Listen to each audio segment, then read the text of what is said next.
Welcome to How to Save Your Marriage with Nicola Beer, a full show of tips and practical strategies to repair, rebuild, and strengthen your relationship.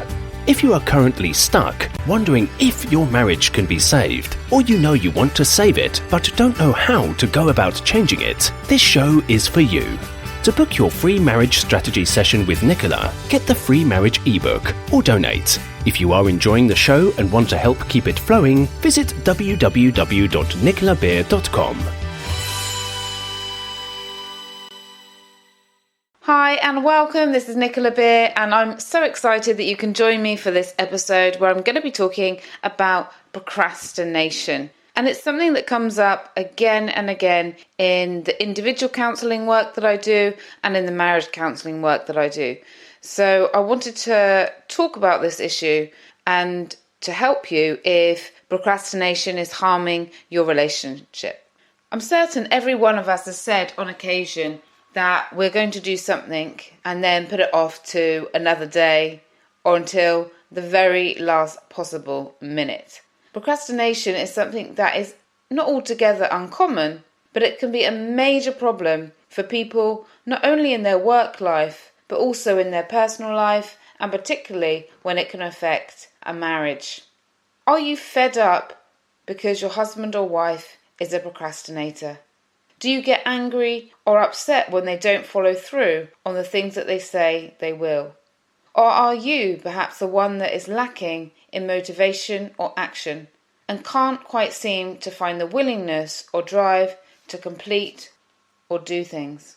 Procrastination becomes an issue in a relationship when one partner is more of a procrastinator than the other, because it starts to place undue pressure on the other partner. Constantly telling someone that you will do something to fail to do is only something that will surely, slowly lead to a lack of trust and can cause a lot of damage to a relationship. At first, maybe the partner will make excuses for their other half, give them the benefit of the doubt, give them time, maybe tell themselves that that person still can change and that they're not doing it on purpose. But after a while, it can become clear that it's not a habit, the other person is about to change, and resentment then starts to creep in. And then you add personal finance into the equation, and you start to see even more of a build-up of resentment, but also petty fights that can end into real serious issues. Bills not being paid, this can have consequences, and many other things related to finance. For example, not shopping for special occasions can also turn into disasters and nightmares for families when they don't really need to. Strong, happy marriages are based on teamwork, balance, which requires everyone to play their role, as well as to work in sync with one another in order to achieve goals and dreams that you may have. And if you don't have any goals or dreams at the moment, then maybe it's time to set them, because the best way to get out of procrastination is to have a reason why you are doing something. Knowing why you're saving money, knowing why you're working together to whatever goal and vision that you have for yourself, for your marriage, for your family life. When one partner is constantly dropping the ball, or rather not keeping up their end of the deal, it not only creates more work for the other person, but it causes frustration and conflict within the relationship itself. Maybe it starts to become that one thing that can lead to a blow-up, and every time it's brought up in a fight. Maybe it's something that you're arguing over again and again. The bottom line is that when one person procrastinates, they are letting their partner down, no matter if it has to do with finances, work, or the relationship activities, or anything really for that matter. It can also affect the sex and affection in a marriage, because in order to have a satisfying sex life, to give yourself intimately and openly and lovingly to your partner, you need to trust one another, to feel held and supported. If outside the bedroom you keep being let down, you may start to lose trust in a partner. Similarly, being nagged at or having to nag your partner and complain to get them to do things, it can very quickly cause a couple to see each other as less attractive. Some people share with me that being put down and criticised, their libido has decreased. Similarly, you may lose desire sexually for your husband or wife if you feel that you have to parent them. If you start to see them as a child or as a mother or a father instead of an equal, connected, loving partner in a marriage or close, intimate relationship. The good thing, though, is that procrastination is something that can be changed. It is not a habit that you just cannot shake. It is possible to shake it, to change it. The first, and probably the most important thing in dealing with it, is to admit that there is a problem. If you are the procrastinator, then it's time to be honest with yourself first and foremost, above anything else. The more you deny that you have a problem, the longer it will take its toll on the relationship and your life. Don't leave it to the stage where your husband or wife makes divorce threats and says, I want a separation or divorce. I've had so many men and some women come to me saying they've been telling me for years that they're not happy and I just ignored it. Or they've been asking for help, but I didn't really feel that it was that important. And now they want out. What do I do? Don't leave yourself in that situation. Either get into action or get some help to get into action. It's always important as well to be compassionate with your partner. They likely feel that you don't care about them because if you are procrastinating, they may see that as you're not taking what they say seriously, you're not valuing them as important. So showing love and care and that you can be relied upon is key if you're a procrastinator. Coaching can be great for procrastination. For the women and men I have supported with this, I help them to outline and stick to their goals. Some find it helpful to report to me daily on what they have done and have a weekly check-in. Some feel that they are unwillingly sabotaging themselves, and so I create motivation hypnotherapy for them to help them to get into action, to get rid of the excuses that keep them stuck. Whether it's exercise motivation, marriage motivation, work motivation, admin motivation, finance motivation, it can all be changed. And for specific individuals, of course, if I'm working with someone one-to-one, I can create a motivation hypnotherapy to include all of those areas, or just to focus on one specifically to really get the results. And I always give a recording with my hypnotherapy sessions so people can listen again and again and again to get that benefit. Guilt also comes up a lot, where people feel stressed because they are messing things up, but they just don't know how to turn things around. So getting into some form of action is critical for this, because the only way to let go of guilt is to get into action and to also release it. So there's two things. Getting into action creates more peace because you feel, okay, I'm doing something about the guilt, and also releasing it. And releasing it is saying, I'm releasing it because this is what I'm going to do, and actually doing it. And taking steps to help yourself. If you're in a relationship, if you're the procrastinator, it's good to identify and discuss it with your partner.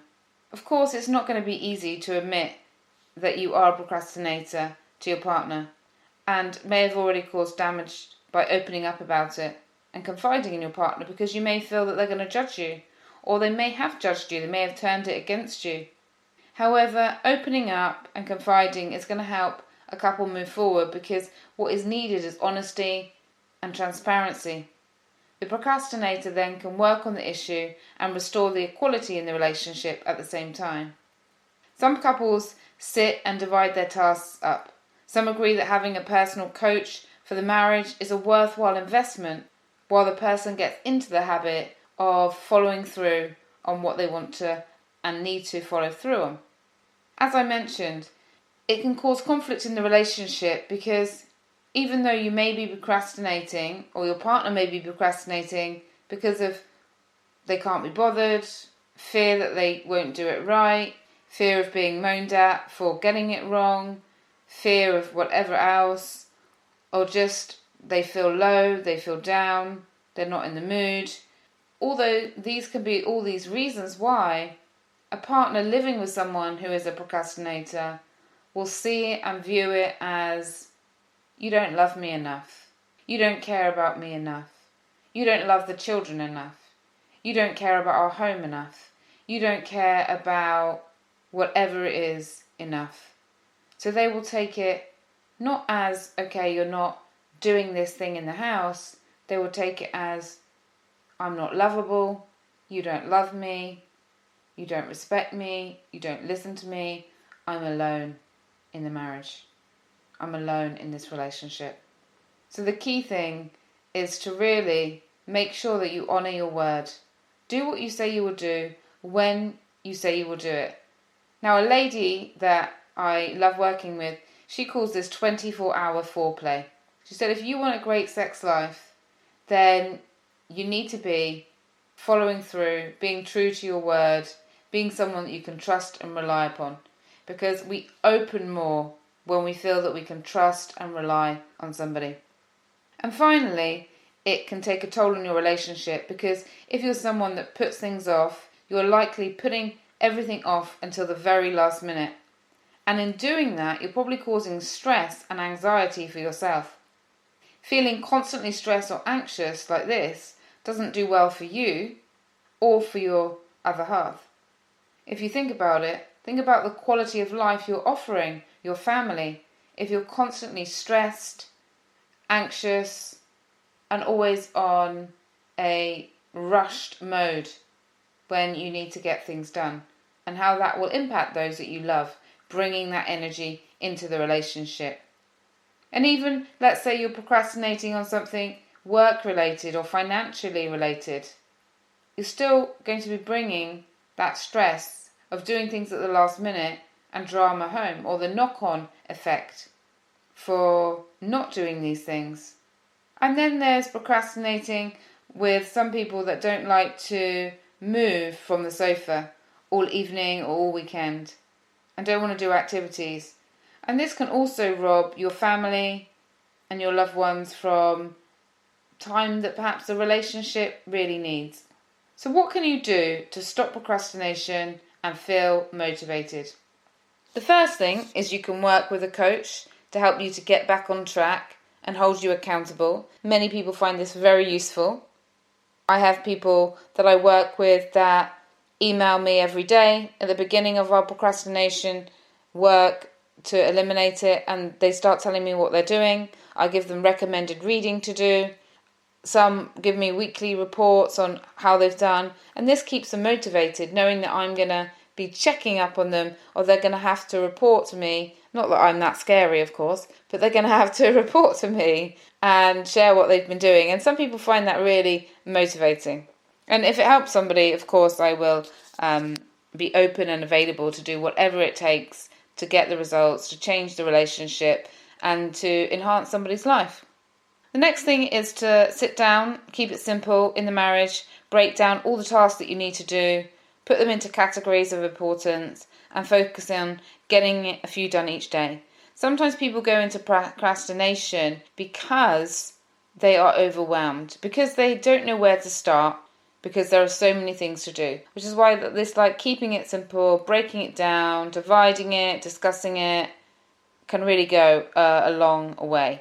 Some also want to go and have the hypnotherapy, because you might decide and you might know and you might think, yes, I need to do things. Yes, I need to move from the sofa. Yes, I need to do this. But something is blocking you. And often it can be our unconscious mind, the excuses that we make, that it's painful, that it's difficult, that I can't be bothered. So having the hypnotherapy that works at the deeper level, and you just listen to this track every night, it can really make a huge difference. I do this for those that come to me from my emotional eating podcast, helping people to get into diet, or I don't really like to call it diet, but healthy eating motivation, or weight loss motivation, or exercise motivation. Because sometimes we sabotage ourselves with these excuses, with our deeper thoughts. So yeah, hypnotherapy can be really great. Another thing is to really explore your feelings further if you're procrastinating. looking deep within. Ask yourself, are you procrastinating as a form of rebellion or revenge against your partner? Are you holding resentment towards them and it's your way of having control? It's your way of getting back at them. It's your way of winning in a power struggle. This is what's happening. And if this is happening in your marriage, then you want to get out of this straight away. So do contact me if you'd like to take advantage of my 20-minute marriage connecting free session, and I can give you some tips on how to get out of this, because you definitely want to get out of this if this is happening. Because all it does is escalate and continue, and the more a power struggle continues in a marriage, the more damage it's going to do. The second thing to explore and to ask yourself if you're a procrastinator is, are you perhaps depressed? Are you feeling low, disappointed about something? Are you lacking confidence? Are you wanting to sleep to escape? Are you so stressed out from work that you don't feel that you can function without completely shutting down? Or is it perhaps that there's a block to feeling happy? You don't believe you feel happy, so you're sabotaging yourself. You can go through these with someone, and like a coach or a friend that you trust, and really explore your procrastination. This is what I do when I work with somebody. And exploring it can really help to change it. Often we think, okay, well, I can't change this. This is just how I am. And actually, you have the power to change anything. So giving yourself the gift of exploring, where is this coming from? And sometimes it can be learned behaviour as well from our past. And lastly, sometimes I see people procrastinate because they haven't really found what makes them happy. Their purpose, their passion, their mission. Something that keeps them alive and fulfilled. And they may feel lost, and they may question their work, their relationship, their life, and this keeps them stuck. And the only way to get out of this is through action. So if you're concerned about your own lack of motivation or that of your partner, and you're seriously and ready to take action, do reach out to me and book a free 20-minute breakthrough session where I can offer some guidance and share strategies to help you if you really want to turn this around. So from my heart to yours, thank you so much for listening to this episode. In the next episode, it's also going to be on procrastination, where I'm going to be talking a little bit more about what to do if you're married to a procrastinator, as well as I'm going to be sharing a case study of a couple that I worked with that went through this and how they came out the other side. Looking forward to you joining me. From my heart to yours, have an awesome week ahead. Thank you for listening to How to Save Your Marriage with Nicola Beer. To book your free marriage strategy session today, you can visit www.nicolabeer.com, where you can also get the free marriage fixing ebook, request a topic for the show, and make a donation if the show has been of benefit to you and you want to help keep it going. We wish you an amazing love-filled day ahead.